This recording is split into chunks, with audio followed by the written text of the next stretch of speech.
Hey everyone, Ben Yunson here. Make sure to let me know where you're tuning in from. I can see that some of you have already joined the chat. We're going to talk about some great guitar solos today, and I can't wait to share some of my choices with you, and I'd love to hear yours too.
Hey Vaughn, hey Charlie, great to see you. Thanks so much for tuning in. And let me know where everyone else, where all of you are tuning in from as well. It's fantastic to see you all, and I'll just play for you a little bit more before we get started.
Great to see you all. From Paris, Jesus, lovely to see you.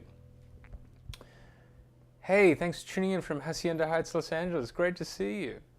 Wonderful to see all of you. And remember, today we're going to be talking about 10 of my favorite improvised guitar solos. And of course, I've done a few lists recently, which are by no means definitive lists, but certainly lists of some of my favorite guitar solos that have been recorded, and I'd love to know some of yours as well. So make sure to jump in the chat and let me know what some of your favorite improvised guitar solos are, and we can have a bit of a chat about it today. For me, it's the evening.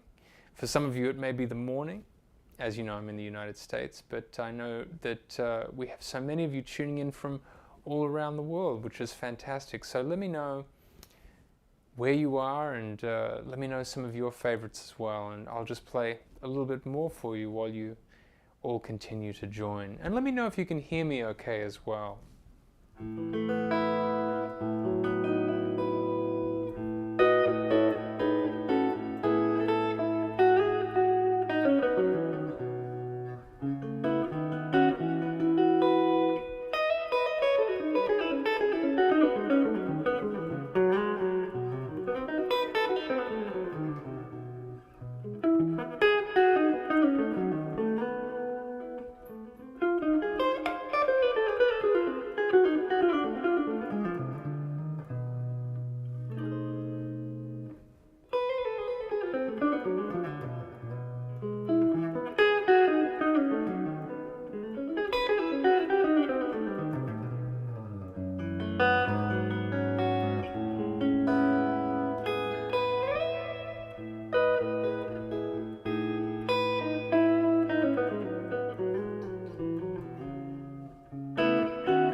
Fantastic. So yes, I see it's, wow, it's 7:15 in the morning in Perth. Of course it would be, wouldn't it? That's amazing. Thank you so much for joining, Charlie. That's fantastic. And Ivan, 8:16 in Chile. That's very cool. I'm so glad you're all joining. And we've got more people joining as well, which is absolutely fantastic. So every now and again, as you may know, I come on here and do a bit of a live stream. And I've been having a lot of fun making videos for you lately, talking about all sorts of great things like, well, my love for giant steps. You might have seen my recent arpeggio masterclass right here on my channel talking about giant steps, as well as a few original songs which I've been more or less demoing out and just trying here on YouTube, and then at some stage down the track I'm going to record band versions with an actual band, as opposed to versions that will be banned. I certainly hope that isn't the case. But no, versions that I'll record in the studio down the track. Anyway, so yeah, today I thought I'd share with you 10 guitar solos that focus on improvisation that have been really influential for me personally. And I've made a few lists recently. Of course, lists are not the be-all and end-all of artistic expression. They're just some,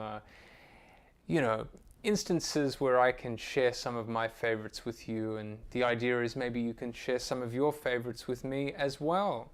I always love to check out new things that I may not have heard before, and also revisit things that I have heard and love. So feel free to jump in the chat and let me know what you think of my picks, and I'd love to hear yours too.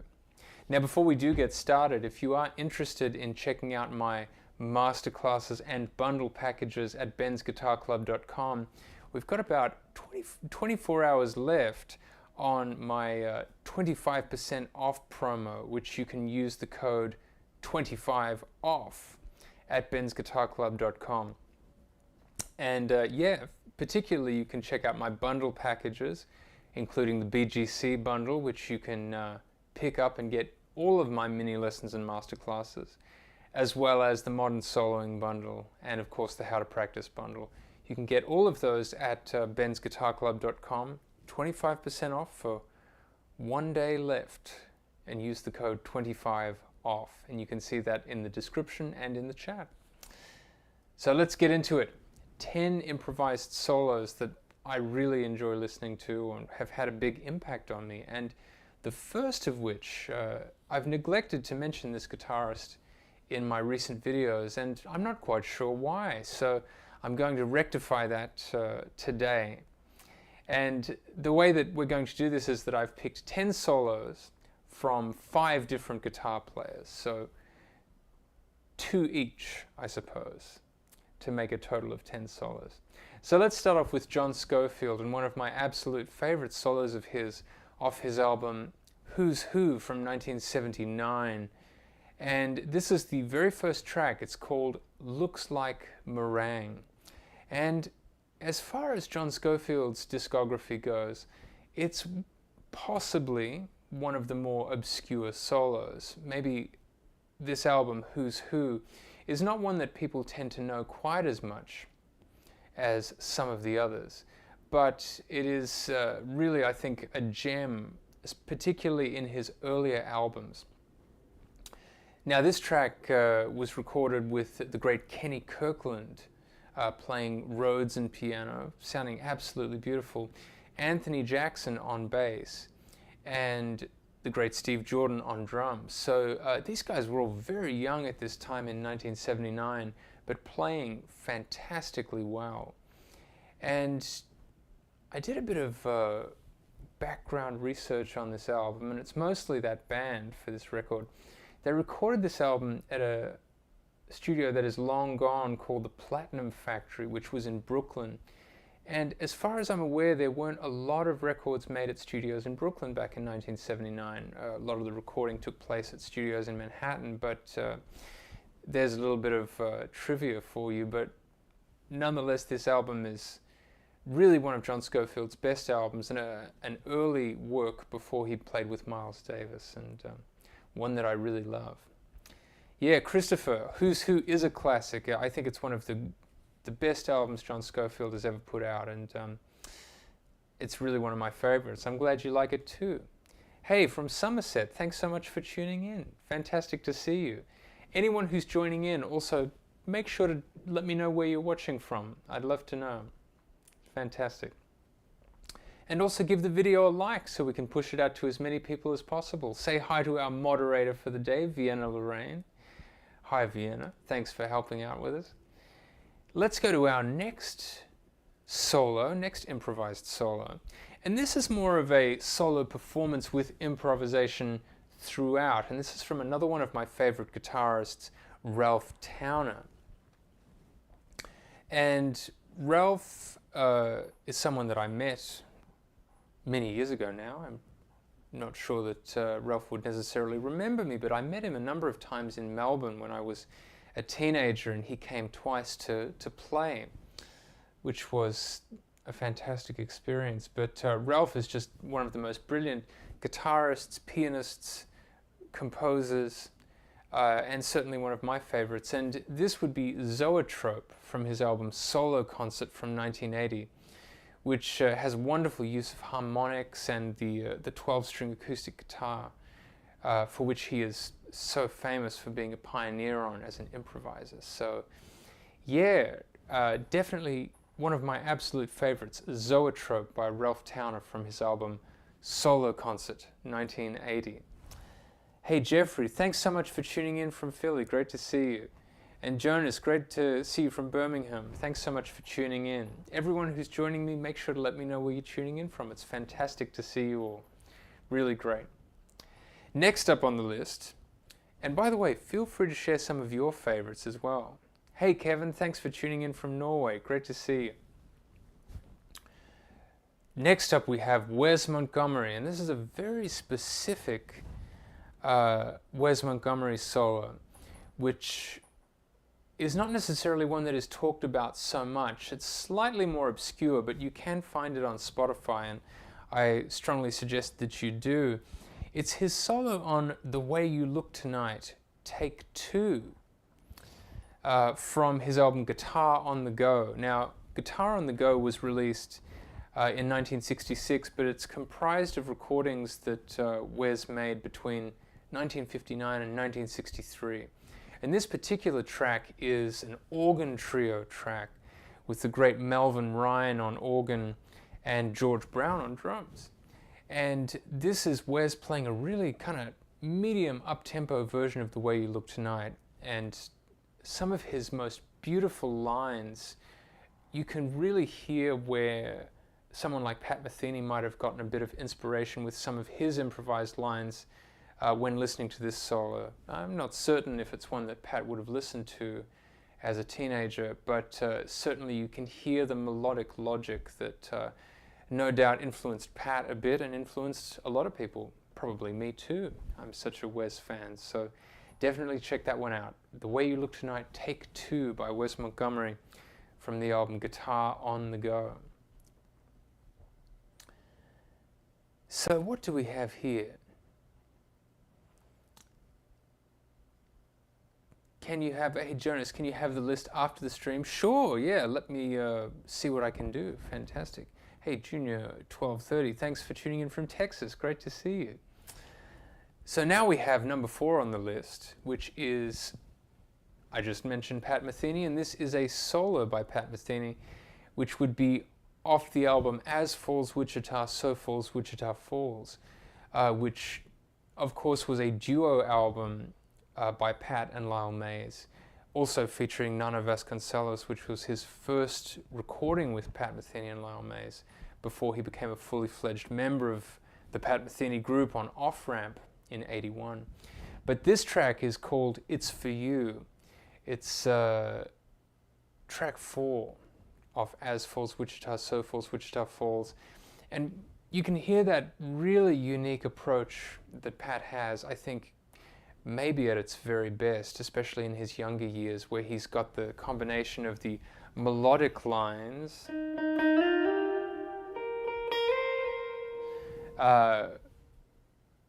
with that sort of Midwestern country twang for which he is so famous as well, you know, such a unique approach that he has always had.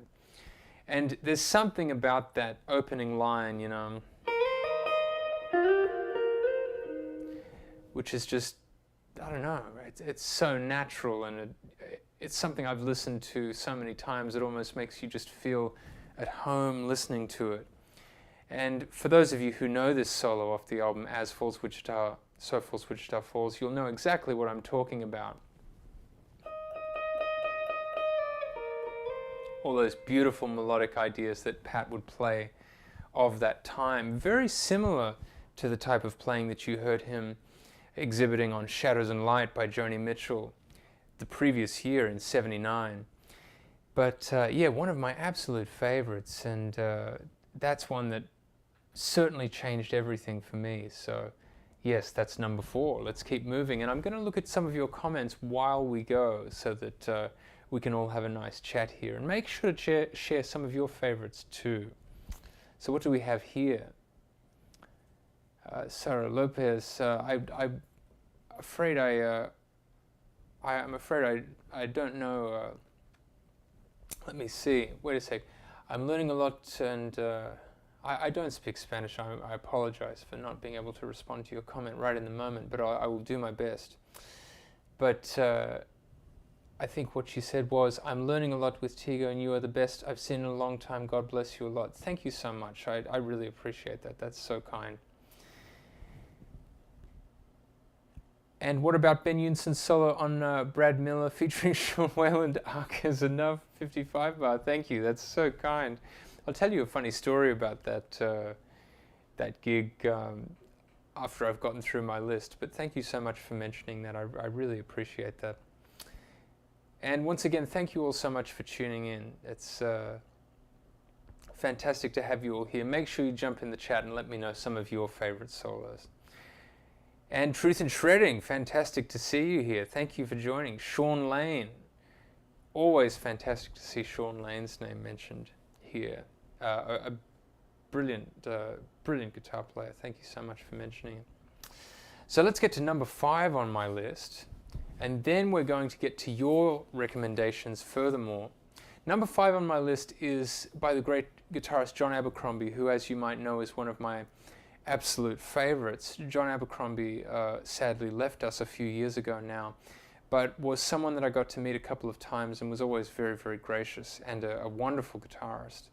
And a guitarist whose style changed a lot and evolved over the years. He certainly was one to experiment with many different sounds on the instrument, and also experimented with using a pick, not using a pick, all that kind of stuff. So I've always loved John Abercrombie's playing.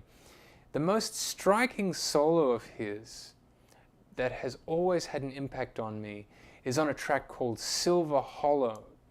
And this track, Silver Hollow, is from a Jack DeJohnette album called New Directions, which was released in 1978 on ECM.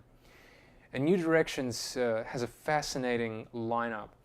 It's, of course, Jack DeJohnette playing drums and piano, and what a beautiful touch he has on piano as well.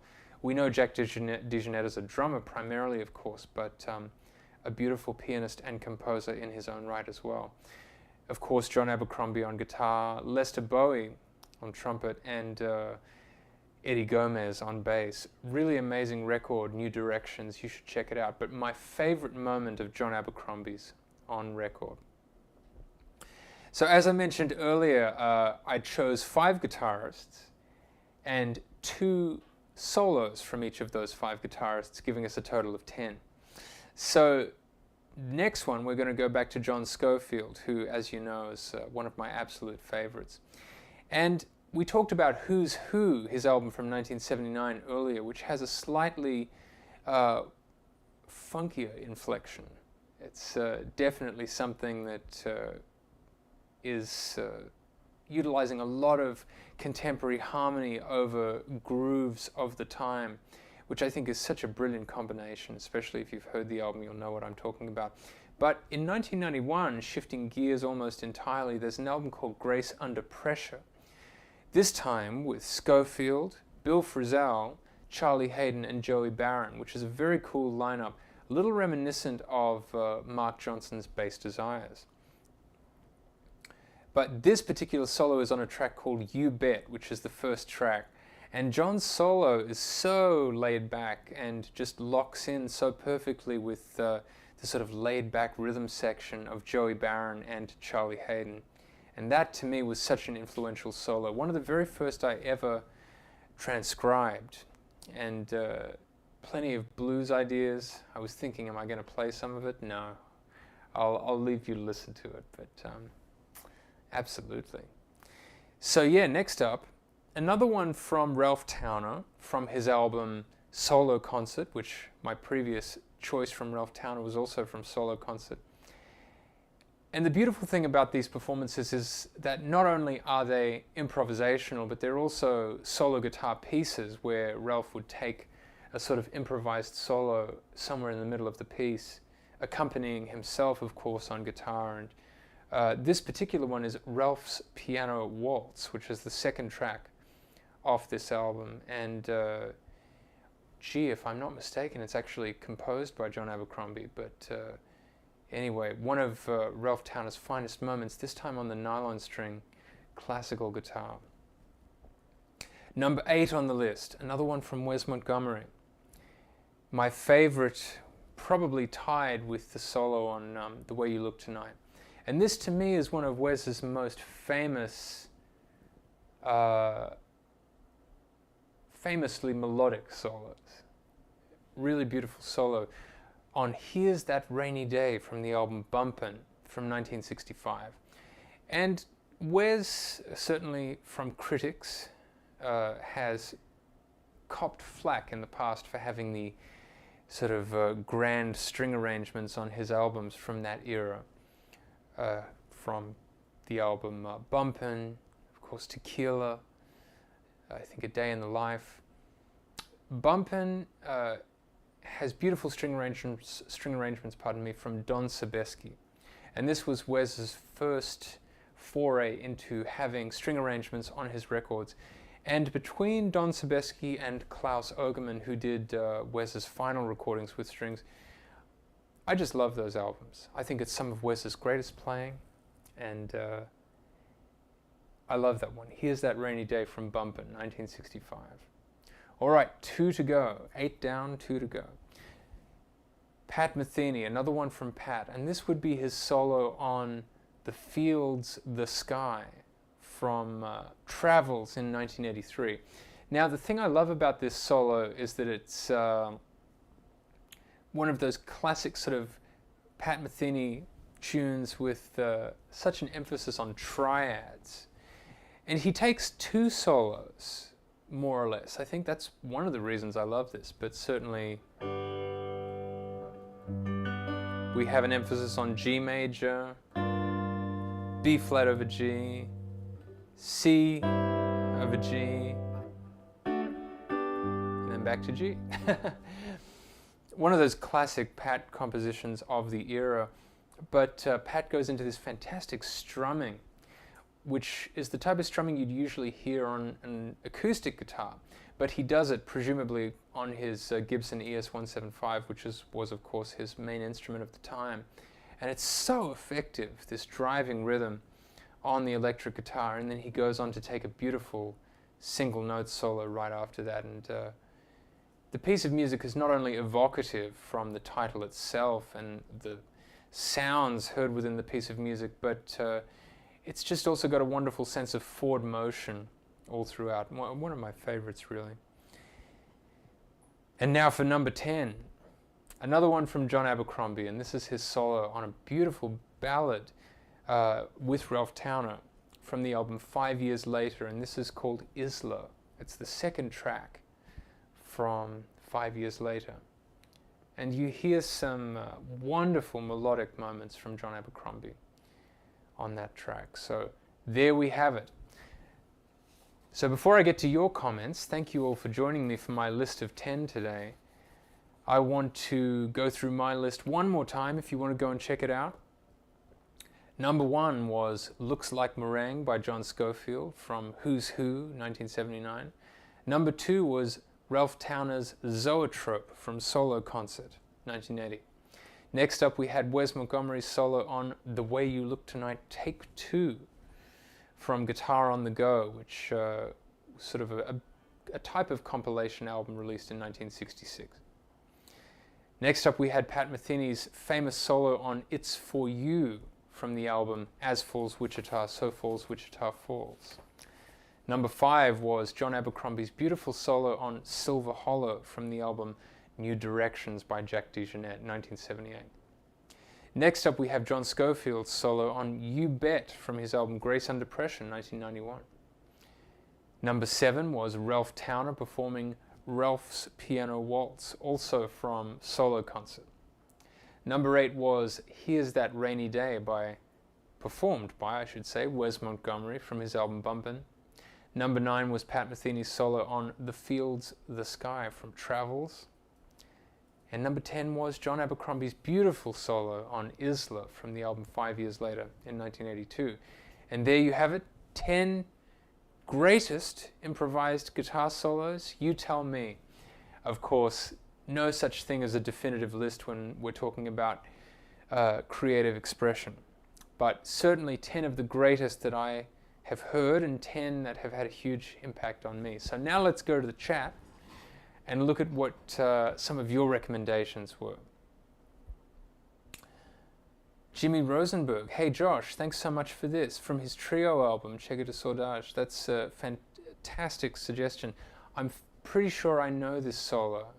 And yeah, beautiful, absolutely. Charlie, you mentioned Facing West by Pat Metheny, which is of course from Secret Story. Now, I love Pat's solo on Facing West on the studio version of Secret Story. And I actually love his performance more from the live version, which you may have seen the Secret Story live performance from 1992 or 93, I can't recall, which was recorded live in New Jersey. And I'm not sure if it was ever officially released by Pat himself, but it is certainly on YouTube. And I think some type of DVD version of it existed at some point. I don't know the story behind that. But that live performance of Facing West, I actually like it even more than the studio version. I think Pat's solo is, spontaneous, captures a beautiful energy, but the studio version is of course amazing as well. So I'm so glad you mentioned that. Evolutionary Sleeper, great to see you. When improvising over chord changes, do you think more in intervals determined by the distance between the note and the root note? That's a very good question. Sometimes I think in terms of intervals. I'm usually, I suppose I've just done it enough at this point that I don't necessarily think that much. I leave the thinking to when I practice, and then with a bit of luck I can transcend that thinking entirely in the best case scenario when I'm actually improvising. So rather than thinking about intervals or note names, I try to think beyond that. I leave thinking about intervals and note names to my practice sessions, and if I'm on a gig or a recording or playing an improvised solo, I try to just let the music occur as best I can. So thanks everyone for joining me. If you have just joined me, make sure to let me know where you're tuning in from. And if you would like to get 25% off at bensguitarclub.com, there's about 24 hours left on that promo. You can get 25% off, particularly my bundle packages and everything else. Make sure to use the code 25OFF. It's in the chat right here, pinned at the top, and it's in the description. Make sure to check out the BGC bundle, which features all of my masterclasses in one package, as well as the Modern Soloing bundle, How to Practice bundle, and everything else. Head to bensguitarclub.com and don't miss it if you'd like to check it out. 25% off with the code 25OFF. All right, let's get back to the chat. Dan, you love listening to anything by Julian Lage. Of course, Julian is such a wonderful guitarist, so no doubt about it. Let's see. Gary Husband is another drummer I never realized for years was a Boss key player. Absolutely, Gary Husband is a wonderful keyboardist, really brilliant musician, isn't he? Fantastic. And Dan, you love when guitarists use shell chords in their solos. Yeah, that is, can be very effective indeed. Hey Charlie, you mentioned Jim Hall's solo on Scrapple from the Apple from his Trio album from 1975. I know it well. Great record, and really a wonderful example of Jim's famously understated approach. From that same record, rather from the same year I should say, he released an album called Concerto. I think it's from the same year, thereabouts, mid-70s, which he had that famous, his take on that standard You'd Be So Nice to Come Home To.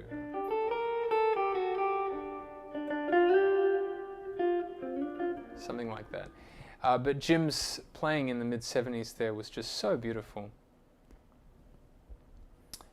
Josh, you mentioned another amazing improvisation is Chick Corea improvising through Someone to Watch Over Me. Oh yeah, of course, certainly. Well, I should do another video, shouldn't I, on not just guitarists and their great solos, but I know that solo. That's a fantastic suggestion, yes. Hey Carlos, you said this is for beginners. This is for anyone who wants to check out some guitars, so that would certainly include beginners, yeah. Let's check out, Ivan, you said, is volume 1 of How to Practice the best way to start with scales and improvisation? Yeah, I think it's a good place to start for scales if you'd like to check out some of my online courses, masterclasses at bensguitarclub.com, absolutely. Let me know if you have any questions. The red one, Pat Metheny, it's a fantastic solo, yeah, absolutely. Hey Charlie, you saw Pat on that tour. That's fantastic. It must have been an amazing tour. Certainly that video speaks to that, so I think you're right. What standards do you recommend someone to learn? If I remember correctly, you said in a previous stream you don't believe it's necessary for someone to learn 100 standards. Yeah, I would have said something like that. I think you can learn 100 standards. I think it's fantastic to know a lot of standards, especially if you're on a gig or if you're on a jam session or a recording session sometimes, and someone says, hey, do you want to play, Black Narcissus by Joe Henderson, or, I'll Remember April, or anything, it's fantastic to have a strong repertoire. But the reason I said you don't necessarily need to know 100 standards is because, in my opinion, if you learn, say, Autumn Leaves, All the Things You Are, Giant Steps, and a handful of others, and you learn those in 12 keys, potentially, you've covered so much ground in terms of chord progressions, cadences, modulations.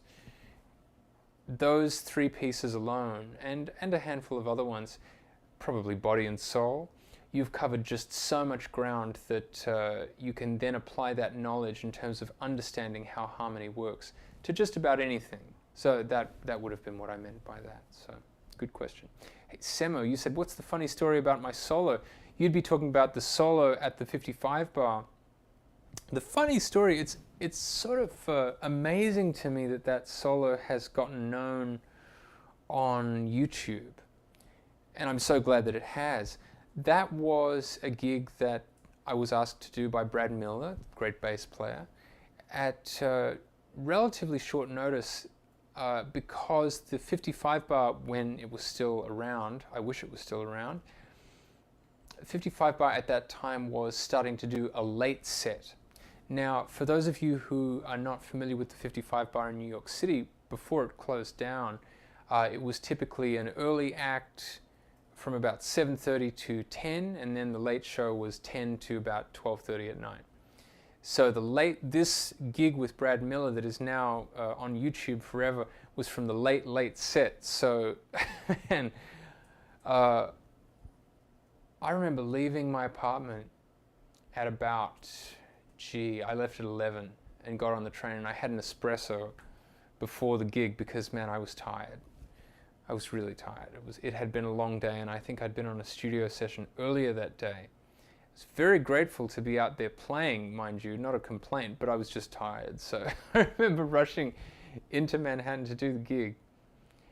And yeah, I was tired, man. It was crazy. But we played about 1 a.m. We started playing at 1 a.m. And I know that video, I don't know if the clock in the background is correct, because often the clock would not be correct in the background of that, that would be up on the back wall in the 55 bar, I recall. But yeah, that solo was at about 1:30 in the morning, and I was just trying to tap into that improvisational flow as best I could, and hoping that the espresso would keep me awake. So I suppose it did. So that's all it is. Anyway, everyone, thank you so much for tuning in. We'll do a couple of last questions here, and then we'll leave it at that for today. Thank you so much for joining me. This is always so much fun. But thanks for tuning in, Josh. I really appreciate it. Evolutionary sleeper. What's a good way to get a good straight-ahead jazz tone from a Strat or Strat-style guitar? That's a great question. I think a lot of it comes down to EQing. Not so much EQing on the tone knob of the guitar itself. I think that's a good thing to, well, I wouldn't say avoid, but I don't do that personally. I think it comes down to a bit of EQing on your amp or your modeler that you might be using. And typically, if you just boost the mids a lot, not necessarily turning it up to 10, but maybe 8, boost the mids a lot on a Strat, and cut the treble a lot. Because Strats are single coil, they have a lot of treble, a lot of high end, which can be fantastic. But if you're looking for a clean, straight ahead jazz type tone, a lot of high end is not necessarily what you're going for. Some high end is good, but not a lot. So keep an eye out for turning the mids up a fair bit and cutting a lot out of the treble. And you'll get a surprisingly good jazz tone out of a Strat. That's all I ever did anyway, and it seems to work. Your truth in shredding. Yeah, that was the first time you saw me play. That's fantastic. Yeah, I'm amazed that video has sort of taken on a life of its own on YouTube, and I'm very happy about it. I do remember a camera just sort of being set up in front of me on that gig, and I didn't really think much of it. I just sort of thought, all right, there you go. It's pretty common for people to be filming gigs at that time. People were more or less just starting to do it, and I really didn't think anything of it. But all these years later, it lives on, so that is pretty cool. Samo, thanks for the story. It's funny how your perception of how you should sound at the moment and what you really sound like afterward differs. Yeah, I don't really recall much in the moment. I do remember playing at the 55 bar many, many times, of course, and having to sort of make sure that my guitar neck didn't hit someone on their way into the back, which was the bathroom. But, so sometimes mid-solo, as you know, I usually have my eyes closed when I solo, but sometimes I sort of have to peek out of my left eye and make sure I wasn't bumping into someone with the head of my guitar, but, just a bit of fun. Anyway. Let's see. Did you ever use a mild overdrive pedal to soften up the sound on Strats while playing jazz? Yes, in fact, I had it on my desk here a moment ago. My Tech 21 pedal, which I use, Oxford pedal, I should say, which was a pedal that Sean Wayland, of course, was the person that first got me playing at the 55 bar all those years ago, over a decade ago. And Sean turned me on to the Tech 21 Oxford pedal, which I think he liked to use to distort his Rhodes sound a little bit. I think, he had that pedal and he told me to get it, so I got it. Anyway, and I've used it ever since. So yeah, I use that pedal occasionally. Hey Ricardo, you asked, do you think it's worth studying a Master of Music in Jazz Performance? That is a great question, and I have to say that when I went through grad school at New England Conservatory some years ago now, studying in 2011, it was a little bit different back in 2011. The world has changed a lot since then. People's choices of college programs have changed because naturally things change a lot in that span of time. I think it depends on what you want to get out of it, particularly if you want to study with someone in particular. I was fortunate enough to get a scholarship to go to New England Conservatory, which made it possible. And I wanted to study with Jerry Bergonzi, which absolutely changed my outlook on pretty much everything. So that was one of the foundations of me wanting to go to NEC in Boston. And what a wonderful experience that was. And I also studied with the brilliant guitarist Brad Shepik, and I love Brad's playing, and he was just such a great teacher. And I suppose what I'm getting at is there were particular people that I wanted to study with, and that was one of the reasons I chose to do that. So I suppose that would be the best advice I could give. Think about, is there anyone in particular that you want to study with, and subsequently, is there a program in which you can study with those people? Evolutionary Sleeper, the 55-bar solo is so legendary. Thank you so much. I really appreciate that. And Charlie Lornlovsky has a great sound on his Ibanez Strat style guitar. He does. I love his sound. He sounds fantastic. So there you have it. All right, everyone. Thank you so much for joining me today. This has been great fun going through my 10 greatest improvised guitar solos. Of course, in creative expression, as I mentioned earlier, there is no such thing as greatest, and I think Miles Davis once said that to Bryant Gumbel on NBC in 1982, and I think he was right. But yeah, I just wanted to share with you some of my favorites, and it's been great fun hearing some of your favorites as well. So thank you so much for joining with me. One more right here in the chat. Tone Ranger, hey Ben, love your playing. Could you do some content on how to add some of your style of soloing into more mainstream rock tunes? By the way, what model guitar is that? It looks like a smaller than 335 style. Great questions. First off, the guitar. This is a beautiful guitar, which I'm very fortunate to have in my possession, which is an Ibanez. And as you'll know, I've done a lot of videos for Ibanez in recent times, which I'm really, really pleased with, because I've been playing Ibanez guitars since I was 16. And this one is the AM2000H, and I've been playing it more than anything else recently, and it's just such a beauty. You might have heard some of my Bach performances. I've been playing through a lot of Bach pieces recently, and I've got another one coming for you on my channel this week, so keep an eye out for that. Another rather tricky Bach piece of music. But this guitar, more than just about any other that I own, just helps me to bring those pieces of music to life, and of course a lot of other things as well. So the AM2000H by Ibanez, it's just beautiful. Such a beautiful sound that I can get, you know.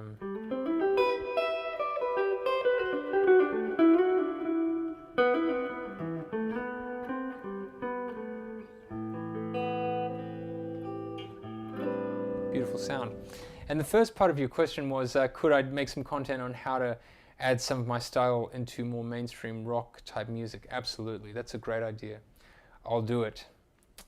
Let me think of something that might help. So, fantastic. Tone Ranger, you said you have the AZES. Fantastic. Oh, I'm so glad you liked it. Fantastic.